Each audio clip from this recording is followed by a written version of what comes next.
नमस्कार दोस्तों, आज हम हॉलीवुड की एक mystery thriller movie dark country के कहानी का खुलासा करेंगे। तो चलिए शुरू करते हैं। इस मूवी की कहानी की शुरुआत होती है एक न्यूली मैरिड कपल से जो हनीमून मनाने के लिए लॉस वेगास जा रहे हैं बाय रोड। और इस कपल का नाम है डिक एंड जीना। और वो फैसला करते हैं कि नवाडा डेजर्ट रात को क्रॉस करने का, ताकि वो लोग गर्मी से बच सके।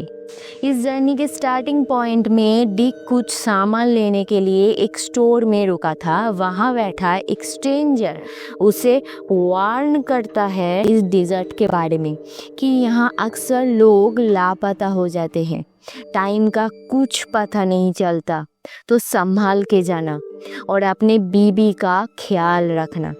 ये सब बात सुन के डिक को वो आदमी मेंटली अनस्टेबल लगा और उसकी बातों पे ध्यान ना देते हुए आगे बढ़ा। बहुत टाइम तक ये लोग हाईवे तक चलने के बाद डिक एक राइट टर्न लेता है और फिर अपने कार का हेडलाइट ऑफ करके स्टार लाइट के नीचे गाड़ी चलाने लगता है।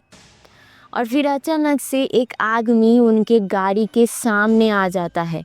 डिक गाड़ी की स्टीयरिंग को अच्छे से संभालते हुए साइड में गाड़ी रोकता है और वो आदमी बुरे तरीके से घायल है और वो बेहोश होकर रोड पर ही गिर गया और उसके मुंह पर बुरी तरीके से फ्रैक्चर हुआ था, क्योंकि सामने ही उसके कार का एक्सीडेंट हुआ था। फिर डिक और जीना उस आदमी को अपने गाड़ी के बैक सीट पे रख के उसे नज़दीकी हॉस्पिटल ले जाने लगे और जीना पुलिस को कांटेक्ट करने लगे, लेकिन मोबाइल पे कोई नेटवर्क नहीं था। इस हालत में डिक और जीना आर्गू में लग गए कि वो लोग कहाँ फंस गए और जीना डिक को कोस रही थी कि वो ये कहाँ लेकर आ गया है, हाईवे को छोड़कर कौन से रास्ते पर चला आ रहा है। इतने में उस आदमी को होश आया और वो अपने हालात को देखकर चीखने लगा, क्योंकि उसका शक्ल बुरी तरीके से बिगड़ चुका था। जीना उसकी चीखने की आवाज़ से डर गई थी और फिर उस आदमी ने अचानक से डिक को उसके नाम से पुकारा और चेतस नाम का एक स्ट्रिप क्लब का नाम लिया, जिसे सुनते ही जीना घबरा गई, क्योंकि वो उस क्लब में पहले काम करती थी। तो फिर डिक और जीना उस आदमी की बातें सुनकर थोड़ी देर के लिए ये सोच में पड़ गए कि इस आदमी को इतना सब कुछ कैसे पता, ये कौन है।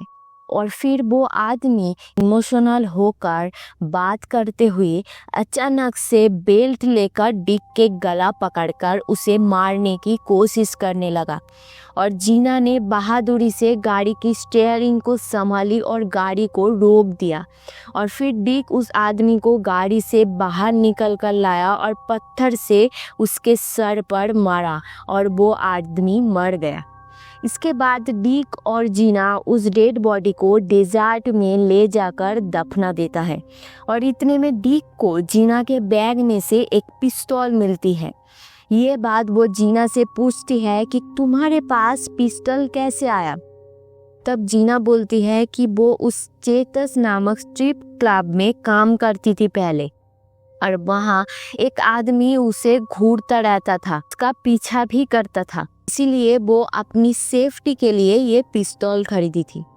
डिक कहता है कि आज जब हम स्टोर में रुके थे तो वहाँ एक आदमी अजीब बातें कर रहा था और हमारे शादी के बारे में भी बोल रहा था, तो कहिए वो वही तो तुम्हारा दिल जला आशिक तो नहीं है जो हमारा पीछा करते हुए यहाँ तक पहुँच गया। जीना को डिक की बातें सुनकर ये सोचने में मजबूर कर दिया था कि शायद ये वही आदमी हो सकता है, कि इसीलिए शायद उसको ये चेतस क्लब और डिक के बारे में सब कुछ पता था। फिर वो लोग वहाँ से निकलकर एक रेस्ट स्टेशन पर रुके फ्रेश होने के लिए। तभी डिक को ख्याल आया कि उसने अपनी घड़ी उस आदमी को दफनाते समय वहीं पर छोड़ दिया है और अब उस घड़ी को लेने के लिए वो वापस जाना चाहता है क्योंकि उस घड़ी में डिक का नाम लिखा हुआ था। अगर पुलिस को इस केस के बारे में पता चला तो डिक को बहुत आसानी से पुलिस ढूंढ लेगी उस घड़ी के जरिए। लेकिन जीना वापस वहाँ नहीं जाना चाहती थी, तो डिक ने उसे वही रेस्ट एरिया के पास वेट करने के लिए कहकर खुद अकेले चला जाता है। और वहाँ पर जाकर डिक देखता है कि जहाँ उसने उस आदमी को दफनाया था वहाँ कोई लाश नहीं है। तो डिक को घबराहट होने लगी और फिर वो वापस अपनी बीबी के पास तेजी से गाड़ी चलाकर जाने लगा। उसके मन में यही डर था कहीं वो उसकी बीबी के पास पहुंचकर उसे कुछ कर न दे। तो डिक जब वहां पहुंचा वहां जीना नहीं थी। उसने आवाज़ लगाई लेकिन जीना नहीं मिल रही थी। इसी बीच डिक को एक लड़की का हाथ रेत के अंदर से बाहर निकला हुआ दिखा। तो डिक डर के मारे वहाँ से अपनी गाड़ी लेकर बहुत तेज़ भागने लगा।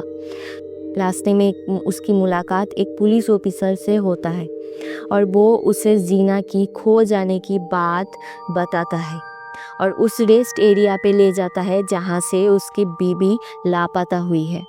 लेकिन उधर जाते ही डिक ने देखा बहुत सारे पुलिस ऑफिसर उसी बॉडी को रेत में से निकालने की कोशिश कर रहे हैं और पुलिस ऑफिसर ने डिक को कार में ही लॉक करके रखा था। इतने में पुलिस वाले को जीना की लाश मिली और उसके बॉडी के पास से एक घड़ी मिला और वो घड़ी पे डिक का नाम लिखा था। और ये बात जब डिक को पता चली जीना की लाश मिली है और उसके बॉडी के पास डिक की घड़ी मिला है तो वो पुलिस से बचने के लिए गाड़ी के खिड़की का कांच तोड़कर दूसरी गाड़ी लेकर वहाँ से भाग गया और पुलिस भी उसके पीछे भागने लगा उसको पकड़ने के लिए। लेकिन डिक बहुत चालाक था, उसने अपने कार का हेडलाइट ऑफ कर दिया और फिर उस डेजर्ट के अंधेरे में कहीं खो गया और पुलिस पीछा नहीं कर पाई। डिक अपना गाड़ी चलाकर जा ही रहा था कि अचानक से उसके कार में कहीं से बहुत सारे कीड़े अटैक करे और उसे सामने कुछ दिखाई नहीं दिया और फिर जाके उसका एक्सीडेंट हो गया। फिर उसको जब होश आया तो उसने खुद को अपने फेस फ्रैक्चर के साथ अपनी ही कार के बैक सीट में पाया जहां डिक और जीना आपस में लड़ाई कर रहे थे। एक्चुअल में डिक वही स्ट्रेंजर इंसान था जिसका मुंह पूरा फ्रैक्चर हो गया था।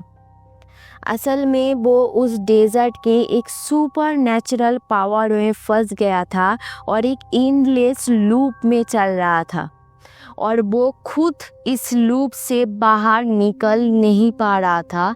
डिक अपने फ्यूचर से मिल रहा है लेकिन उसको आने वाले खतरे के बारे में आगाह नहीं कर पा रहा था।